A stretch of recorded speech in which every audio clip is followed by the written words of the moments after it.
Okay, welcome. This is our mid-month coaching call for our mastermind. So I'm Leah McIntosh, and it's good to be here with you. So this is for all of our warrior chicks who are literally all over the country right now. Some having fun, some working, and some of us at home just kind of doing our thing. So that's great. So for those who are going to watch this replay or those who are here live, I'm really glad you're here today. So we're going to go ahead and jump. And as others join us, welcome to everyone. So I'm going to share my screen. And as I share my screen, you'll get to see what I'm looking at. So hold on just a moment. And welcome to those who are coming in. So in our monthly halftime call, we have a kind of similar formula that we follow. So can you see that slide? If you can, just give me a thumbs up or a yes wherever you are. It says Warrior Chick Mastermind halftime call. Do you see that? Mm-hmm.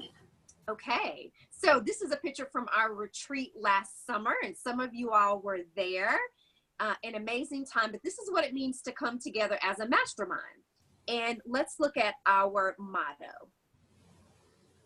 So our mastermind motto is this, and I want to invite you to read this with me if you're here live, and wherever you are, let's just read this together. In this room is the power to change the world. In me is the power to change the world. If I'm going to change the world, I need a world of change in me. Change comes naturally, but it can also come intentionally through the power of goal setting and community. I can achieve anything I put my mind to. Everything is possible to the extent I believe it is. I want to dream wide awake as much as I do with sleep. And through focused action, we can do it 30 days at a time. So that's our motto. That draws us together and grounds us every time we meet. And let's review, what exactly is a mastermind? Well, here are a couple of definitions. Napoleon Hill says a mastermind is the coordination of knowledge and effort, two or more people who work towards a definite purpose in the spirit of harmony. Jack Boland says it this way: a mastermind group consists of two or more persons who come together, harmony, and the purpose of providing mutual support and encouragement. And this is the piece I love: to believe for each other things which each alone may find difficult to conceive, and to believe for him or herself. So we're going to believe for each other when we are on this path to believing for ourselves. So in our mastermind, here's our purpose, our vision, our mission. Our purpose: to create more ease and grace in the lives of leaders as they pursue their life's work. That's why I started this mastermind, and we all are in this together. Here's the vision, is that we have success without stress, struggle, suffering, or solitude, because every person has a team for community, coaching, and accountability. That's how we move through life together. And our mission is to build a business with the income and impact you desire. So here's a common factor among all of us in this mastermind: is we are building something that has great impact in the world and provides the income for us to make that impact. So here's my role as the convener of this group. I am here to help you remove all excuses, escape routes, limiting beliefs, constraints, fears, doubts, worries, resistance to change. We're trying to remove all of that together so you can be who you are meant to be. And that's what I love doing, is being on this journey together. So in this 1 hour halftime call, here's our agenda. We are going to celebrate for a few minutes. I'll share some teaching, and then we'll do some coaching for those that are here live who want to work through any struggles you're having or questions. We will talk about that and move forward together. And the thing about coaching as a group here live is we get to learn from each other and support each other. Okay, so that grounds us. So let's celebrate. So I'm going to come back on camera. And so part of what we do in our celebration is to lift up what has gone well this month. So anyone that's on the call live, I know Gina's here. I think Denisha joined in. I'm here. If I want to give everyone the opportunity, just lift up one thing that you want to say, yay, that you're celebrating that's happened since we were together last. So feel free to jump in.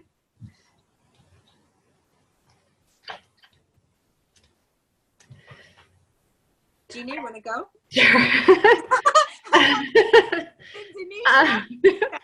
And then I'll go. Well, I finally got my OMG entered today, so that's a good start.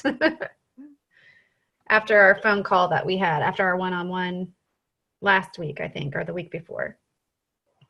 So just share a snippet of your OMG to give us a sense of like, what's your one major goal that you're working towards?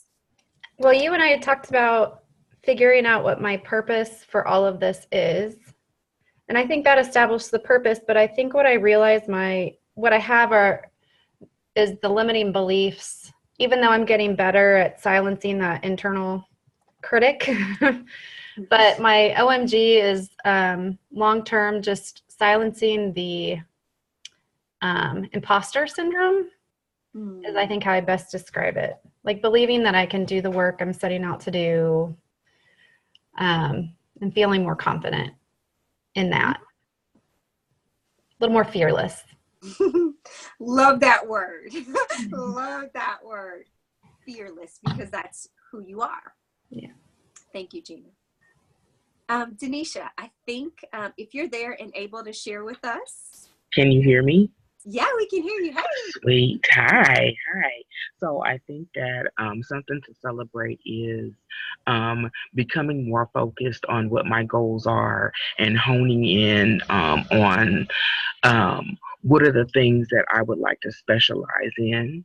And I think that's very important to have that direction and clarity and purpose. Mm-hmm. Yay! We talked a lot about that, and it was just very clear on our last coaching call that it was right there. And you also have your OMG identified and working towards those goals. Yes. Yeah. Wonderful. So congratulations. I celebrate with you both and all of those who are not on this live, but I know everybody is working towards something, and I'm really excited that one step at a time, we're making an impact. So here's what I'm really excited about, and you're some of the first ones to know this. So I've been working on my second book, and I just got a mock-up of the cover yesterday. So I am like super excited because to see it like really makes it real. I've got a lot of writing to do because the deadline is July 1st. But this book is with a major publisher. My first book I self-published, but a publisher actually picked this one up, and I'm writing it with 2 co-authors that I invited to be on this project with me. So that's my excitement. I can't show it to you yet, but it's coming, and I'm super excited. So congratulations. Thank you very much. And you all inspire me. So we're on this journey together. So, and for all of those who are going to be watching the replay, make sure to go into the app, enter your OMG. I'll be coaching in there and giving you feedback, and also schedule your one-on-one calls. So let's jump into our teaching for today. And so I've got 2 short teachings, and then we'll process them. So let me go ahead and share my screen. And our first teaching today, we're going to jump into is how to be free in 5 years. One of the coaches that I work with, he shared this teaching a few days ago, and it was so powerful for me. I thought this is what I also want to share with you. And so one of our principles is to always share what you're learning. We don't have to wait until after we've got it figured out before we share what we're learning. So this is a teaching by Julian Gordon. You can catch him on YouTube and on Facebook. How to be free in 5 years. So let me start with this question. If you were financially free in 5 years, what would your life look like?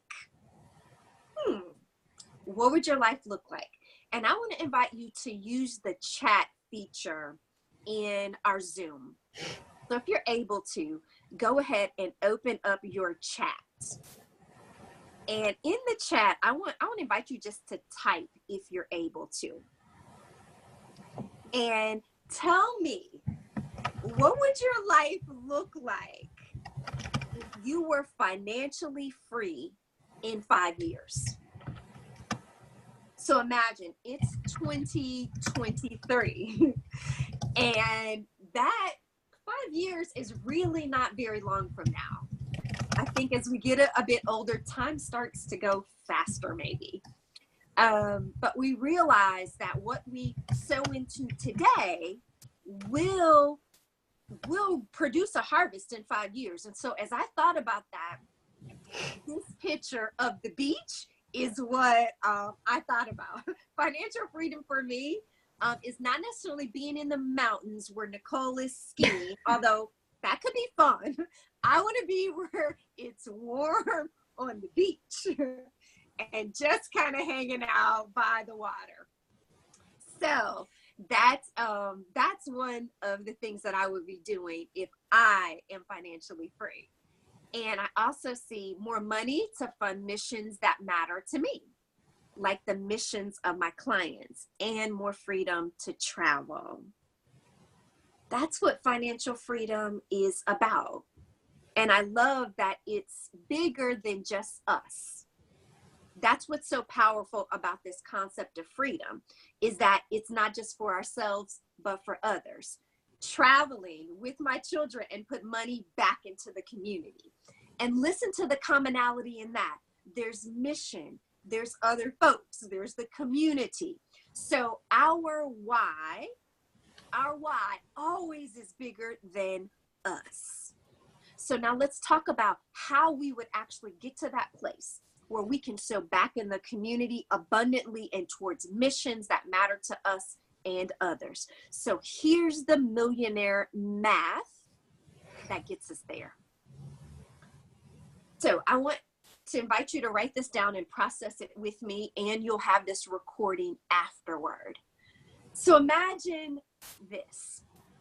Each of us, let's say we are working 40 hours, okay?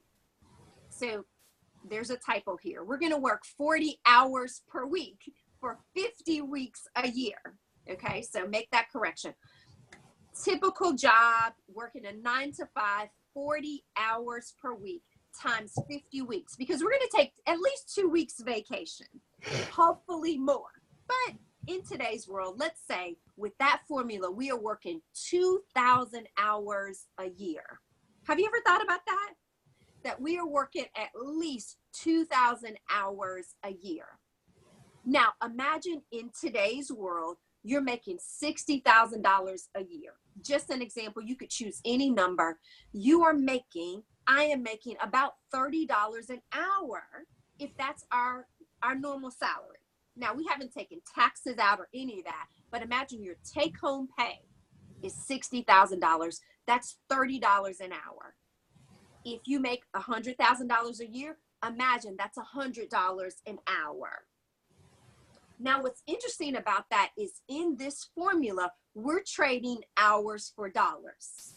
Because if we work for any client or employer, if we don't show up, we probably won't get paid. Okay? So there's a couple of things in this math that I found really important. One is we need to calculate how much we're making per hour. I don't know about you, but I never sat down and did that until I started working with a coach that challenged me to write down how much I'm making per hour. And here's what I learned. in my employer, okay, the one that is my primary employer, I was making $35 an hour. And I was appalled. Can I say that? Can I be honest? I really thought in my mind I was probably making more than that. But when I calculated after taxes, I was only making $35 an hour. It was really eye-opening. So as I started to think about transitioning to my own business and pouring more time into my own thing, I said, if I could make more than $35 an hour, this would be a good move. Interesting. So here's what's important. Let's go to the next slide. What's your freedom number? In the math before, we use $60,000 a year or $100,000 a year. Your freedom number might be somewhere in between there. I mean, all of us probably have this goal of 6 figures or 7 figures, but your freedom number is what do you need to make passively, okay, make sure to write that down, passive income, that's what would set you free. So here's an example. If you can make $60,000 a year in passive income, you would be financially free today. Doesn't have to be 6 figures, okay? So your freedom number is what amount of money do you need to live the life you desire? Doesn't mean you have everything you want. Doesn't mean you own a jet and travel around the world, but you have what you desire. And the fewer material things we need, the quicker we can be free. Get that? I know we have wants. We all have wants. But the fewer material things we need, the quicker we can get to financial freedom. Okay, so imagine this.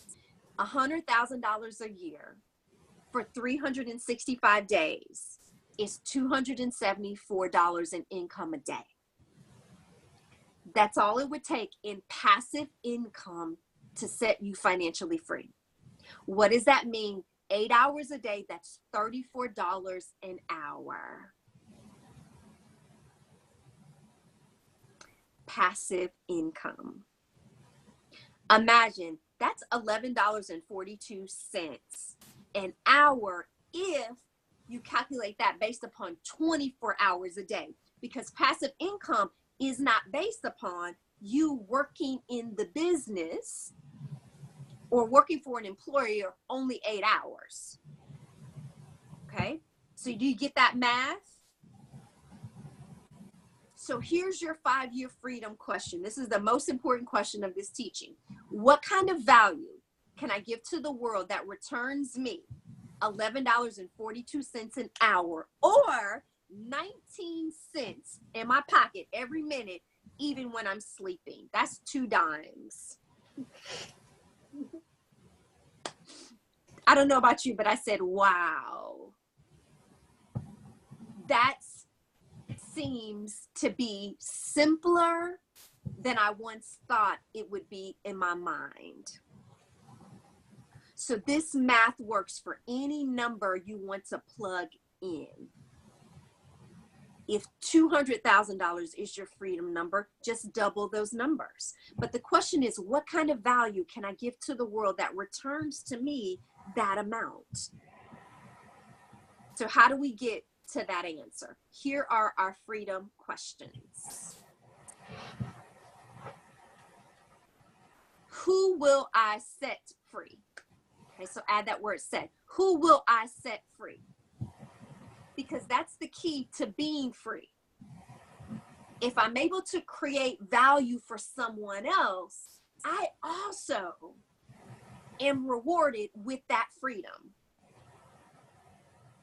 Who will I set free? So some of the things that many of us have talked about on our coaching calls is, who's your ideal client? Who are they? Name them. What do they look like? Where are they? And then what will I free them from or to do? Okay, think about that. People are looking for solutions to their problems. If we can provide a solution to their problem, a result, they will want what we're offering. They will want the value that we've created. So the who question, the what question, and then the how question. How can I give this passively? So many of us start by offering our time and our expertise, but ultimately we want passive income, which is books, online courses, franchises, programs, tools, property, real estate, right? That becomes income that's passive when we don't have to work every day for it. So in 5 years, assuming 365 days, we have about 1,800 days to figure this out, because we're going to be free in 5 years. Imagine that. Okay. So could you, in about 1,800 days, answer these questions that would result in 19 cents a minute being generated every single day? I believe that answer is yes. And emphatic, yes, we can. So as we answer this who and what question, I started to brainstorm, okay, what can we set people free from? Now, I know we all have business ideas. We're creating things, but ultimately, in order to sell it, to make it available, and for people to say yes, we have to be clear on what we're setting people free from. And we could brainstorm this list. So I want to invite you to type in the chat and tell me, in your business or your business idea, what are you going to set people free from? So here's some examples. We are setting people free from the fear of failure in their business. And so we are helping them see a business model and walking with them step by step so they know it's possible. We could set them free from a lack of intimacy or connection, lack of purpose and calling, lack of spiritual connection or peace. We're freeing them from the time pressure of a 9 to 5 and a schedule that they can't control. Free from financial pressure and debt. Free from a job you hate or joblessness. Low confidence or self-esteem. Being overwhelmed by technology, physical pain, excess weight, not having a voice or not attracting customers, or a low conversion into sales from those customers. So what you find is, if you can tap into what people need to be freed from, they will want your solution. So what are you freeing people from? I know we're offering services. I know we're offering products, but what's the benefit of that product or service? Sometimes we think about what people are getting, so the positive side of working with us, but notice that people are more motivated to alleviate pain and to move away from fear than they are to just add to their life and make their life better. The make your life or business better message, it comes a dime a dozen. So we want to tap into the freedom from. So go ahead, type in the chat and let me know. What are you setting people free from? What are you setting people free from? Because when we do that, we are expanding the freedom pie. That's one of the things I love. So we're freeing people from not having a voice, not having a true connection with their community. Wow. Imagine a message that says, have you ever felt disconnected from the very community you live in or you've come from? Maybe you've moved to someplace else, but you want to have a deep connection with that community. I can help you with that true connection. Imagine imagine a message that says, have you ever felt like your voice didn't matter? Like nobody could hear you when you were screaming. I want to help your voice be heard and to empower you. Now that touches the soul.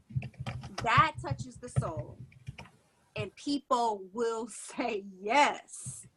Yes. How about freeing others from self-doubt?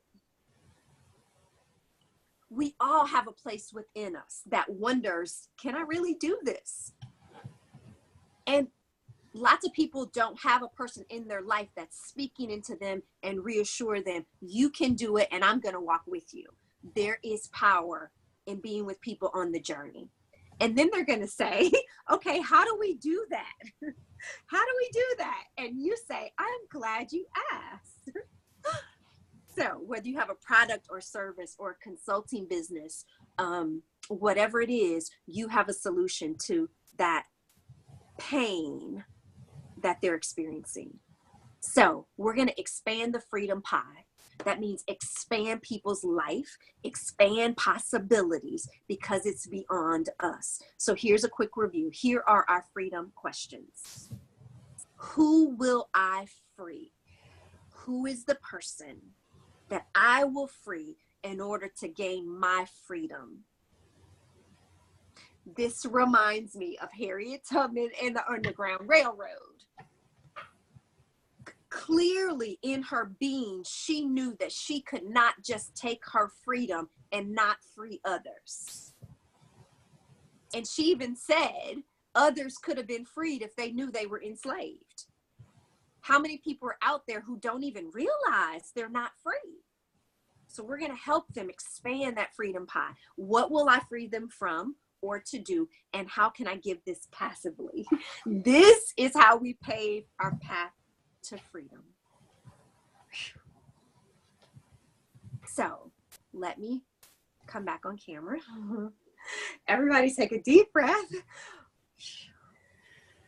So that's our first teaching for today on freedom. And I love the millionaire math because we are all created for abundance and there is nothing that is impossible. So let me invite you to do this. If you go back to your chat and tell me one thing that you're taking away from that teaching on 5 years to freedom. And then we'll move to our next one. So part of our coaching is reflection. And that's really important, to be able to reflect on what we're hearing.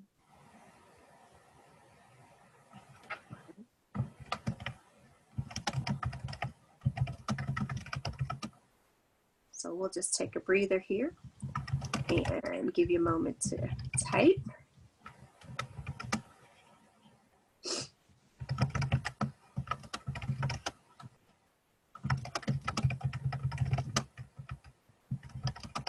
So wherever you are, even if you're watching this via video, take a moment and type what you're taking away from this 5 years to freedom.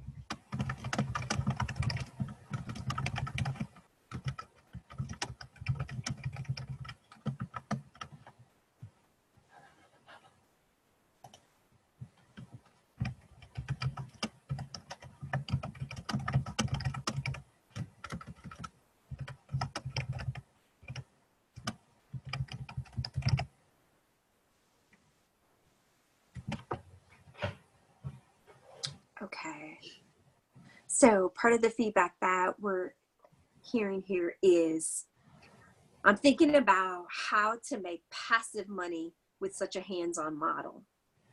Wonderful. That's a good place to be for all of us, because we have to start hands-on.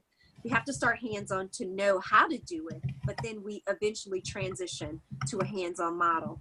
Part of what I've been talking about with a lot of us is, one, how do we bring other people on to do the work so we're not doing all the work just ourselves? And then secondly, how do we create a product? How do we create a product? So part of getting a passive income is having it packaged where we can say, hey, let me send this to you as a model and then we can customize it. That takes a lot less time than starting from scratch each time. Also, you'll see all across the internet, you have buy this program for $1,000. And people create videos that walk you through each step of the process so you don't have to do it live. So those are two really common ways that people are creating passive income. So it's, hey, I'm going to be your virtual coach.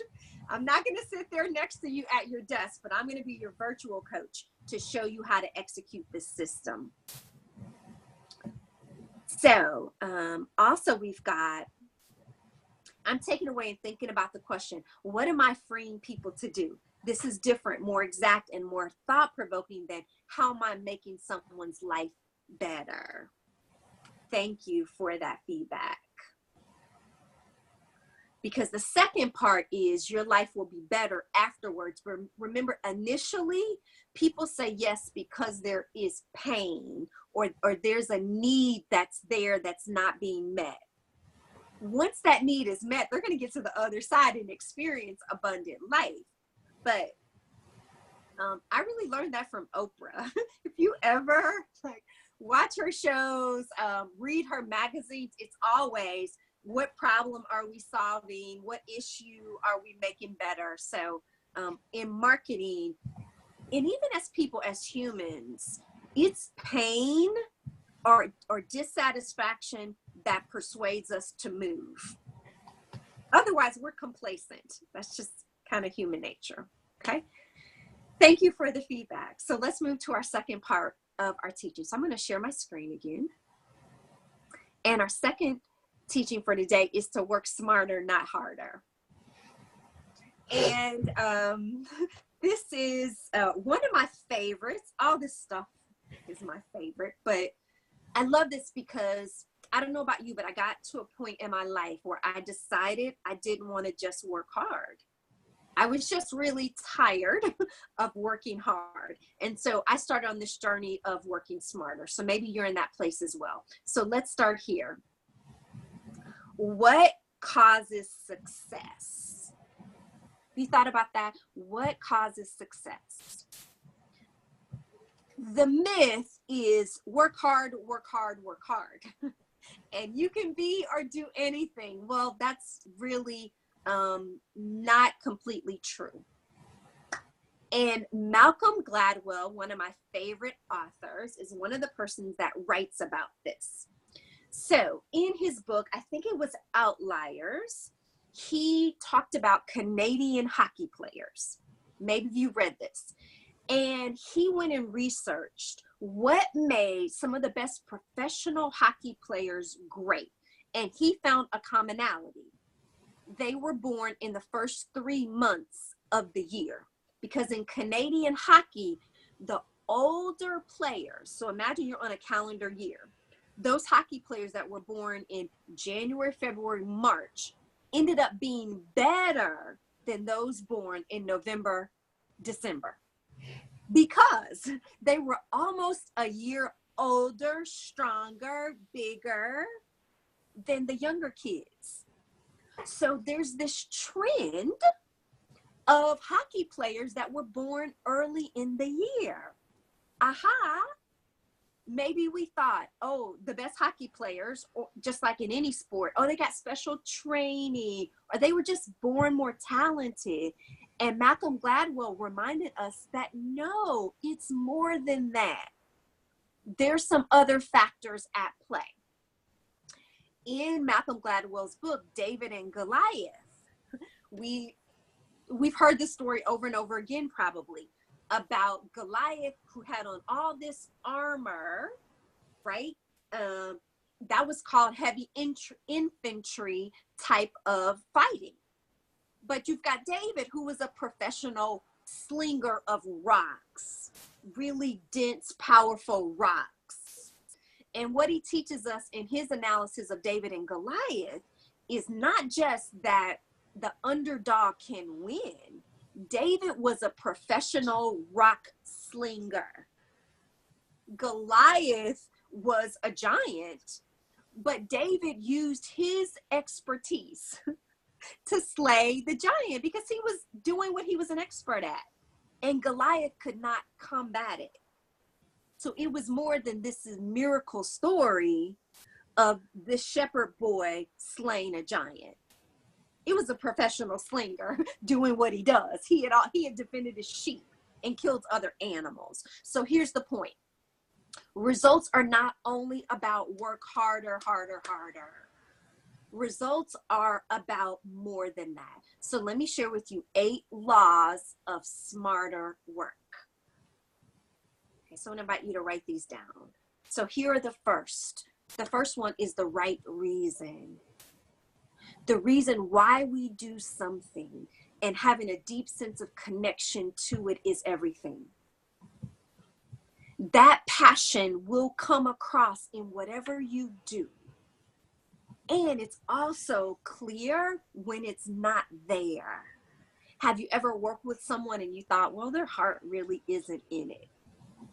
They might even be an expert at it, but they don't have any energy around it. So the first law is having the right reason for doing what we do and tapping into that. And that's why we spend so much time on the why and getting the OMG clear, because the why will fuel us. When we are in front of a client, when we are on stage, when we are on video, your why will shine through well beyond the words that you speak. People will forget what we said, but they will remember how we make them feel. Okay, so here's the second law, the right teaching. The right teaching. So having the right teaching is important because practice makes permanence, not perfect. Have you heard that before? If we practice the wrong thing, we'll get really good at the wrong thing. So having the right teaching is really important. So what do I need to learn, unlearn, expand? What techniques and strategies do I need to learn? And who am I learning from? Not just technique, but it's also mindset before business success. So that's why working together with this mastermind, with the coach, makes a difference, because we don't want to keep repeating what's not working. Here's the third law, the right timing. There's a sense of discernment in harvest time, when to plant so that we can reap later. There's a saying that says, and I posted this on my Instagram recently, the best time to plant an oak tree is 20 years ago. The second best time is right now. So some of this is planting seeds, not knowing exactly what's going to reap a harvest. But if you have a sense that now is the time to get started, let's go. Let's not wait. Let's not procrastinate. Let's just keep experimenting and learning. Here's the fourth law, the right tools. What tools will make your business easier? So that's the part of this smart work, making it easier. Part of what I realized, I bought a new iPad about 6 months ago. And I really debated on whether I needed a new iPad, until I realized that my technology was actually holding me back. That it wasn't just a luxury, it was a necessity to keep moving forward, because I didn't have memory on my old iPad, and half of the time it didn't work and it wouldn't keep a charge. And so having the tools, whether it's technology or the right space. Have you ever thought about the space that makes you most productive? Some of us like working from home, but other of us working at home really doesn't work for us. So we might need a place to go that's quiet, that has what we need. So we might share office space. Whatever it is, having the right tools and space makes a difference. Here's the fifth law, the right terrain. Okay. So that's the ground that we're working on, the right place that we are, the right industry that we're working in, the right type of client. So let me give you an analogy. Which is faster, a Hummer or a Ferrari? Which is faster? Well, it depends on the terrain. that you put it on. So if we're trying to go up a mountain, we need a Hummer, something that is strong and can go over a bumpy ground. But if we're on a racetrack, a Ferrari is going to go faster. So what's the right terrain for you to be working in? Where will you work? What's the right market for you? And part of what Tyler Perry, he preaches over and over again is focus. People ask him, how'd you get to be so successful? He said in his first Medea play, he focused just on that one play. It was years that he was traveling around trying to make that play successful. And it took a long time for it to work. But he just stayed focused. He didn't start playing guitar. He didn't start doing something else, making cars. He just stayed focused. So there are times where we, instead of hopping around from thing to thing, we just focus in a particular market. And maybe you give yourself the next 9 months of this year and just focus and see what we can create in that terrain. Here's the 6th law, the right technique, the right technique. Sometimes we're in the right terrain. We have the tools, timing, teaching that we need, but the way we're doing it, the technique might be a little bit off. And that's how we get the work done. So maybe we need to try a different technique. And that's just experimenting to find what's going to work for us. Number 7, the right action. What's on your calendar? Like, what are we doing day to day that will lead to our goal? Because maybe, and we use the language of our 30-day do it goal, maybe we're not focusing on the right thing day to day to get to the outcome that we need. And that's what we talk about in our coaching. What's the right action to be doing right now? And finally, the right effort. Now we're at the work harder point. There is a time to apply maximum effort. There's also a time to rest and recover. That's in the teaching on energy management. So when we do work harder, when we give more effort, we want to be intentional about that. We can't just go at 120 miles per hour because we're going to burn out. But we know there are seasons. So right now I'm in a season of writing. The book deadline is coming. And so I am having to clear my schedule from some other things and put more effort into that work. So take a deep breath. And our question is, how can you work harder? How can you work smarter, not harder? And I love this picture of the turtle. The turtle decided, instead of just moving at a turtle's pace, somebody put him on a skateboard. Sure, the turtle didn't do that themselves. Sometimes we need help. But when can we get on the skateboard instead of just walking on our own and doing what we've always done and thinking that's the only way towards success? So now I want to invite you in our chat to take a moment and share with me, as you're able, what's the one thing you're taking away from this teaching on working smarter, not harder? So we'll pause right where we are. I'll give you an opportunity to do that.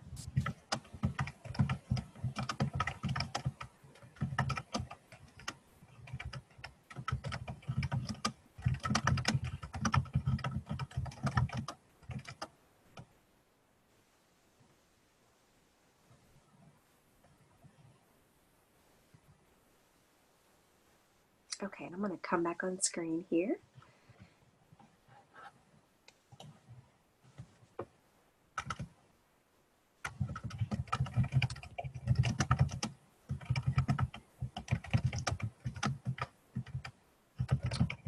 So one person says, understanding the right effort and energy management. I tend to go really hard all the time, but notice it doesn't equate to promotion or more money. Now that is wisdom. Just working harder doesn't always get us the results that we want. our goal actually is to work less, but for it to be more effective. Another person says, continue automating my business operations manual and identifying and streamlining my products. That's being smart. Sometimes we've got to step back, work on the background, the systems, because that's what's going to pay dividends in the long run. So beautiful, beautiful. And those are learnings that all of us can take away. So with that, let me go back to our original agenda for our halftime call today. And let's review where we are. We started with our motto and what is a mastermind. We talked about purpose, vision, and mission and removing excuses. We've done our teaching, and now we're at the point where we are going to transition to our coaching, and we'll do our final thoughts. And part of, let me come back on camera. So let me just open it up for questions. So for those of you that are live here, part of reflection and coaching is also acknowledging where you want to move forward. So is there a struggle, a question, or something you want to lift up in light of what we talked about and where you're at in your life and business that you want to share in our last few minutes? So if you do, just jump in.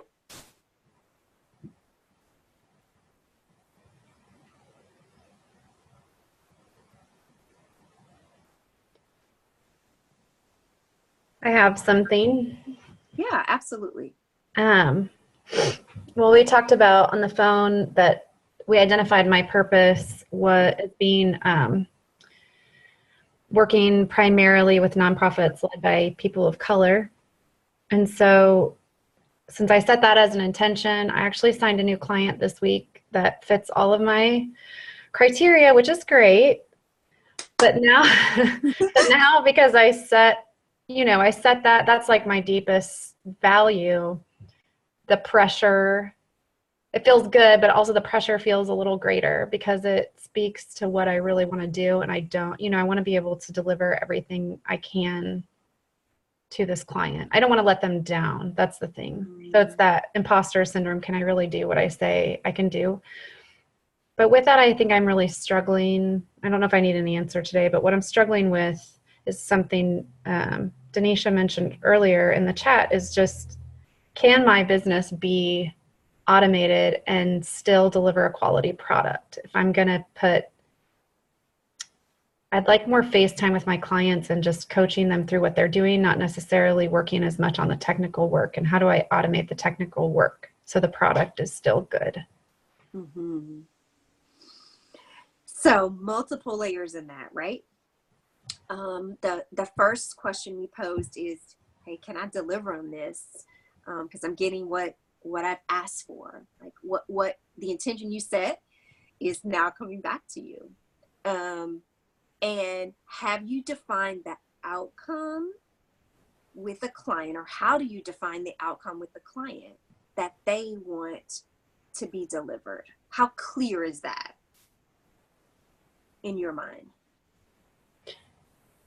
Well, I think it's very clear. I'm like specifically what I've said I will do to help them and how we'll do it in stages is pretty clear. I mean, it's been a clear communication. My fears always come at the back end. Like, okay, now I have to do this work, and is it going to work? But I think the communication is clear, and I think I'm like, I never overpromise anything. I set it up so that it's humble but real. I don't know. All of those things are fine. It's more, I think, my struggle on the back end with a little bit of confidence and. So what gives you confidence that you can do this? Because I think about the opposite, the opposite is I don't, and then that goes against everything I really believe in and stand for. So it's kind of like I don't give myself the choice, but to produce and do it. Like I know ultimately that I will. Mm-hmm. And I know I have a tendency to put more than is necessary into it, which can be a good thing. So I know that I know deep down that I will. So let me ask that question again. What gives you the confidence?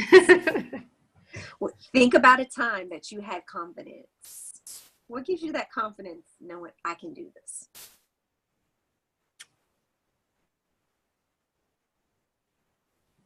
I don't know. I mean, I think it's just, I don't know. This maybe not be specific enough, but I just believe in it so much. Like it's just, it's that thing. I may have said this, I may not have, but it's like the thing I would be doing regardless of whether I was paid to do it or not, because I just can't help it. And it's that racial and social justice piece. Like I want to see my clients succeed in the missions that they're so passionate about and dedicated to. And you've done this before. Yeah. You're an expert at this work. And you're passionate about it. And you've named that the fear is not rooted in truth. Yeah. The fear is that self-talk.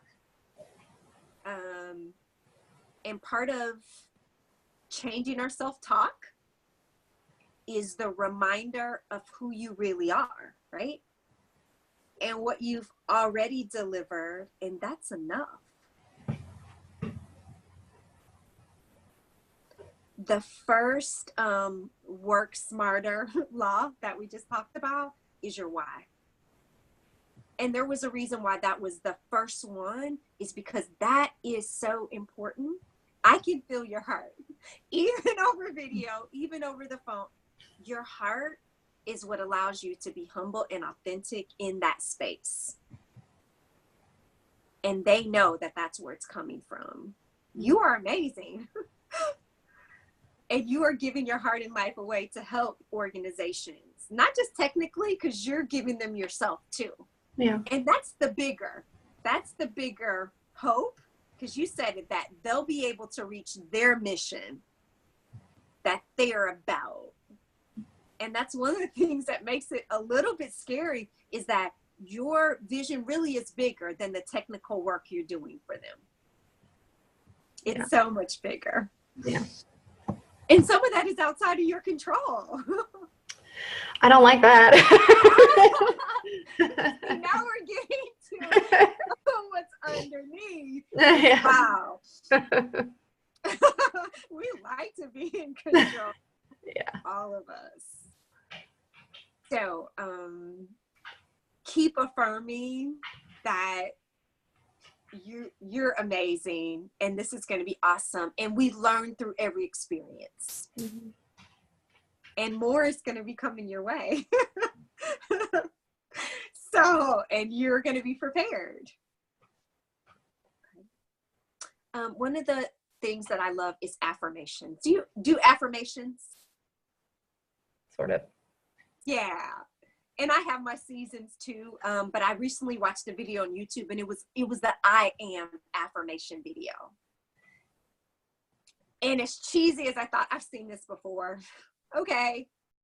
It was powerful. I just took the time that morning. I am powerful. I am capable. I am brilliant. I am powerful beyond measure. I am God's vessel. Those I ams, they make my soul resonate. I don't know about you, but I felt it inside. And in those moments of doubt, remember who you are, who we are. Thanks. Thank you for sharing. And Denisha in the chat,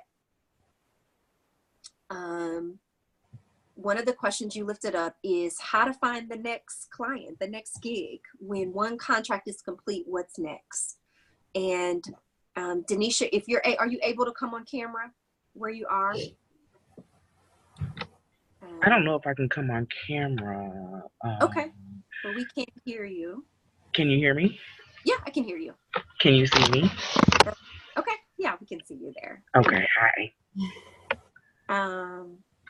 So tell me, who's going to be your next client? Tell me that. I think it could be a variety of places or organizations. It could be schools, it could be community organizations, um, it could be nonprofits. And so I think those are probably the biggest three right there. So if you were to choose one, who's your ideal next client? I think the ideal would be going into a school system and working in a school system or for a system. Okay. And what problem are you going to solve for them? Let's see, I wrote that down because I thought about that.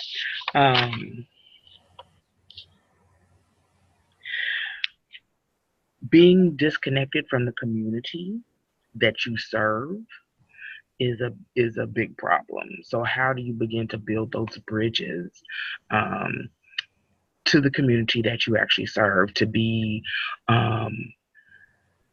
more what's the word I'm trying to use? Connected and to have better outcomes. Okay. So you just connected. Their pain is in outcomes. Test scores or whatever they're measuring is you can help them get better test scores. Right. So that's the freedom from the low test scores, the under achieving, or even the freedom from low parent participation. Okay. So how do we begin to, because when we look systemically, the reaching up and reaching down or reaching out is the systemic part, is the system, the schools or individually or as a whole, and then how do you connect with the parent? So that involvement is, each school should have some type of parent involvement going on. Okay. So you've got a potential client and you've got a product, a service, an idea that you've got a lot of experience in. So what's your next step to connect?